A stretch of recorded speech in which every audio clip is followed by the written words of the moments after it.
Hi, it's the love season, and we know we are celebrating love. Love is in the air, and everybody is excited, and I am also excited. It's the love season, but in this love season, we have to consider something important. Everybody now is talking about, hey, buy me gifts, show me love, show me love. But one thing we are not considering is, are you showing yourself love indeed? In this love season, we have to look at things differently.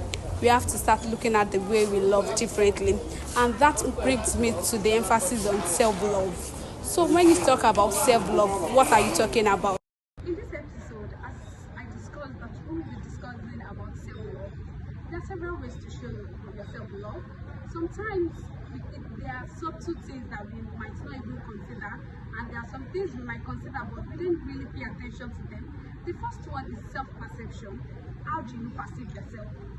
And this self-perception goes a long way in determining who we will be in life. Sometimes we just perceive ourselves. Sometimes we can be in a situation, but what we think about ourselves in that situation determines a lot of what will happen in that situation. Perception of self influences how you think, how you feel, and how you behave. For example, now I can see myself as a lady and see myself as somebody worth it. Or I can see myself and say that, oh, I don't deserve good things. What should you say about yourself becoming a long way in your life? And one thing also that people don't take note of is that sometimes some people will see others making it in life and being successful, but and deep down they don't appreciate, or they feel that that person is doing too much. If you will look at it deeply, it's because sometimes those people don't have self-love for themselves. And in the aspect of not having this self-love for themselves, when they see others doing what they should have done, when they see some people walking elegantly, they will be like, what is wrong with this lady? Is she the only one? Meanwhile, if you look at it deep down, you would also want to be that type of person. So, as we celebrate this love, you should start thinking, how can I love myself better? And this way, you start by thinking, how do I see myself? What am I saying about myself? Most times we don't take our time to understand that question. We don't take our time to reason and look at how you deeply think about yourself. So in this period of love, I want you to take out time to see how you love yourself, to see how you think about yourself. How you perceive your strengths and weaknesses also determines a long way in how you show yourself love. You know, life can never be balanced sometimes. Even most times, your rice or beans, is either you make it a rice and beans, or sometimes you make it a beans and rice.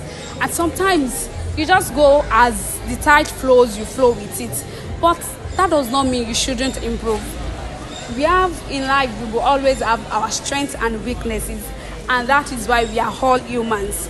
I'm not saying we shouldn't work on our weaknesses, but how do you perceive that weaknesses? Are you letting it to overshadow your strength? And most times, I will give an example, illustration that strength is like light and weakness is like darkness. It's either we let our strength overcome our weaknesses, because in life, there will always be wanting to work about in your life. There's something to improve upon in your life. So the weakness will always be there, except you are not an human. So in life, embrace your strength and use it to overcome your weaknesses. And that is the perfect way to roll about in life. Don't always be self-criticism of self. Don't always say that, oh, with this weakness, will I be able to will I be able to improve? No. Just see that your weakness is part of you, because in life, you will always have weaknesses to work on. And so, I want you to think about, how do I look at it? How do I see my strength? How do I see my weaknesses? In this season of love, where you are showing love to one another, I want you to also look inward and look at, how do you show yourself when you are in a difficult situation, when you have the point. How do you perceive your strength? How do you take your strength? And how do you take your weaknesses? It's a good thing for you to look at that, and it's one way to show yourself love.